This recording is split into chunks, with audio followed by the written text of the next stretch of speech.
நான் இதுவரையும் யாரையும் லவ் பண்ணவே இல்லை, யாரும் என்னையும் லவ் பண்ணவே இல்லை, நான் ஒரு மொக்க. ஓகே, அந்த மாதிரி எத்தனை பேர் இருக்கீங்க? அதுக்கும் கையை தூக்க மாட்டீங்களா? எதுக்குமே கையை தூக்க மாட்டேங்கிறீங்க. அப்படி இருந்தீங்கன்னா ரொம்ப சந்தோஷம். நீங்களும் ஒன்றும் பண்ண தேவையில்ல. இந்த மூஞ்சிக்கு எந்த மூஞ்சி நல்ல மூஞ்சின்னு வீட்டில் இருக்க 2 மூஞ்சிகளுக்கு தெரியும், அவங்களா பார்த்து பண்ணி வைப்பாங்க, அவ்வளோதான். ஓகே, நீங்கள் கம்முன்னு வெயிட் பண்ணீங்கன்னா நல்லா அவங்களுக்கு தெரியும். நல்லா கவனிங்க அன்பான சகோதரிகளே, நீங்கள் எப்படிப்பட்ட டைப்புன்னு உங்கள் அம்மா அப்பாவுக்கு நல்லா தெரியும். அதனால உங்களுக்கு ஏற்ற மாதிரி ஒரு நல்ல ஒரு இழிச்ச வாயனை அப்படி அவங்க கொண்டு வந்து அவர்கள் உனக்கு முன்பாக நிறுத்தி வைப்பார்கள். நீ தலையாட்டினால் போதும். ஓகே, நல்லா ஏமாந்தவன் எவனை கிடைப்பமா, நீ அவசரப்படாத.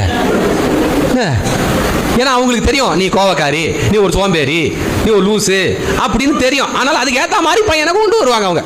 நீயா போய் பார்த்தனா செட் ஆகாது. ஓகே, அதே மாதிரி அன்பான தம்பிமாருக்கு நான் சொல்லிக்கொள்வது, உங்களுக்கு எப்படி செட் ஆகும் அப்படின்னு அப்பா அம்மாவுக்கு தெரியும். அதுக்கு ஏற்ற மாதிரி கொண்டு வருவாங்க.